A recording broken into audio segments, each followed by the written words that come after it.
Guys, let's actually talk transfer news. So, like, obviously, Isak has actually been linked with a move to Liverpool, and it seems like obviously this summer that deal is now unlikely to actually happen, according to Fabrizio Romano. And what the reports have actually said from what Fabrizio Romano mentioned is the fact that with Isak, I'm even gonna dive into that. Newcastle, they come over his future, and the players actually happy. Tyneside. I hope I'm saying it right. And obviously, any deal like Liverpool need to do with regards to Alexander Isak is going to be quite hard to do from what reports are saying, from what Fabrizio Romano has said, and really and truly, that now brings to the attention where is Isak actually gonna go?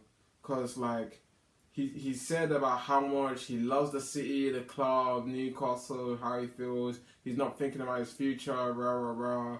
He just wants to perform at Newcastle. He won the cup and wants to finish strong and reach Champions League, and that's where his future lies.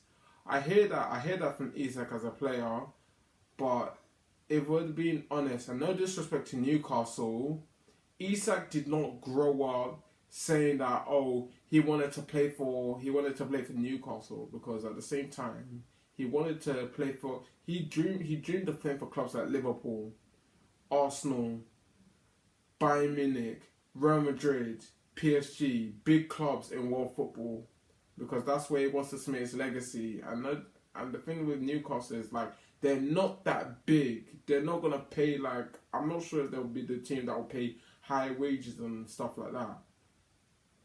But yeah, I think with obviously the whole Isak, if he stays at Newcastle for another season, I probably think after that, I don't see him joining another Premier League team. I probably think he'll leave the Premier League and he will go abroad. And it might be to either maybe a PSG or a team like Barcelona. And people will say that, Barcelona have money problems, but despite that, if Barcelona get some of their players off the books, then maybe they'll be able to afford Isak. But we'll wait and see how that unfolds next summer.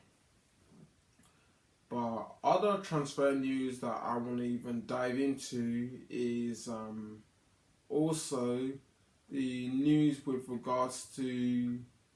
I'm even gonna see like other transfer news. Like I'm gonna bring it up. Just bear with me a sec. So we've now seen another bit of transfer news from Fabrizio Romano, because that's where I'm getting in this information from.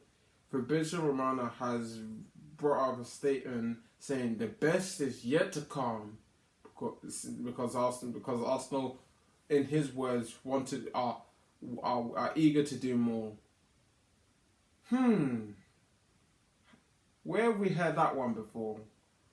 But I guess we'll just have to wait and see how that pans out, because how Arsenal have started the transfer window, they've started it buying backups. Okay, they bought Zubermeli, that's technically a done deal. Fair enough. They bought like people who were not starters but backups. So like Kepa, obviously that's a decent deal for a backup keeper when you think about a second choice, because you won't find any backup keeper better than that for that sort of money. And then they bought like Norgard. I've watched him a bit from what I've watched of him in Brighton. I'll probably say he's a decent player. Arsenal probably spent like 9 to 11 million on that player. I think he's probably brought in for the Jorginho role just to do a job, and obviously to play games like Cups and being able to give Declan Rice a rest.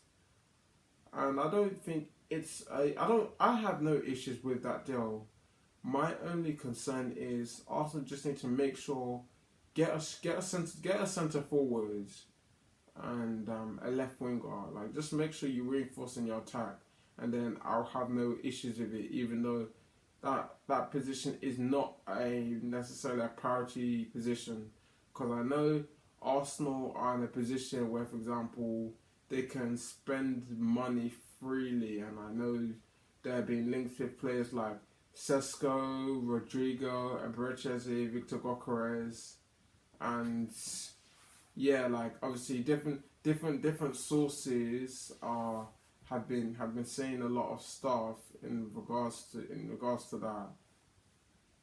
Where some have said like Victor Gyokeres only wants to go to Arsenal, and he's only keen on a move to Arsenal.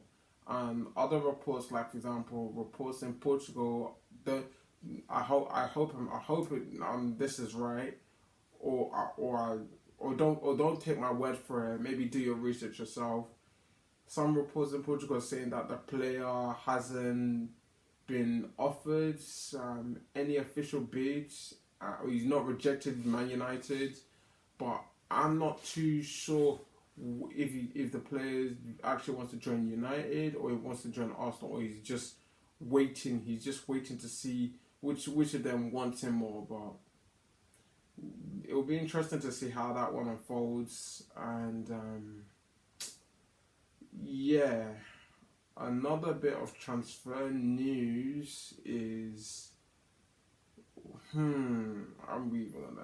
let me just take my time. Let me take my time. I know obviously we know that Liverpool signed the Gyokeres. Yeah, that was done 2 days ago. Big up to them. They needed a new left back. They done that. Cool. I know Liverpool. Their fullback Robertson. He's been linked with a big club in Spain,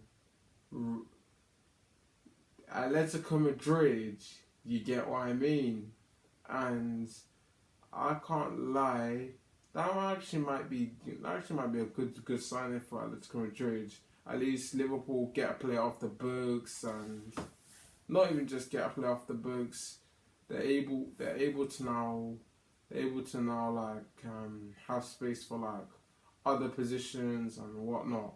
Because I know Liverpool, even though they spent 200 million so far, I know they can spend as much. They have unlimited spending, and they won't get in trouble with FFP because they know how to balance the books and stuff. So yeah. Let me look elsewhere in terms of transfer news. Let's actually get it ready. So elsewhere is that Mbeumo bid by United got rejected for I believe in the region of 62 million, because I know that player is desperate for a Man United move. And according to David Ornstein and Fabrizio Romano, Brentford are asking for more money to be paid to them for the signature of Brandon Mbeumo, the Cameroonian left winger / second striker from Brentford. And I can't lie, once United get that over the line, because I probably feel it's a done deal, I'll be honest, that is actually an amazing signing for United. Like, myself and other rivals, we just have to hold our hands up and be like, you know what, United are moving in the right direction. Like, whether we like it or not. And yeah, with all the let me mention another bit of transfer news. Eberechi Eze.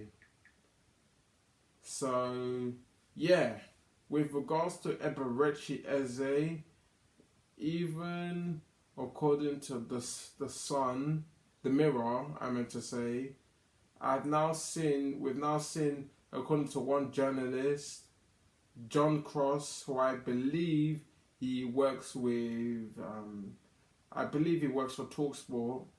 he's not. It's now there's now been Arsenal have had talks with Eze, and the sporting director. He spoke to his agent, and Arsenal with regards to that is like if that deal actually happens, I'll be real. That is a very good deal that Arsenal are doing, because Eberechi Eze, he's an improvement on Martinelli instantly. Obviously, he's an attacking midfielder by trade, and I know he can play in Odegaard's position or even bench Odegaard, give him a rest. And people might be like, "Oh, what's going to happen to this player? The guy, Ethan Waneri. You know what with Ethan Waneri? If now Eberechi Eze that happened, I think with Ethan Waneri, he can actually play on the wings. He can actually play like either on the wings, like as in be the competition for Saka, or be the competition on the left and just be the rotation. Because I think Ethan Waneri, I think he's a good player, but I don't want him playing too many players for a youngster. So that, because like I know Arteta can sometimes run these young players to the ground easily, but yeah, I guess we just gotta wait and see what happens. So guys, let me know your thoughts in the comment section on what you want to see next, and till next time, my people, peace.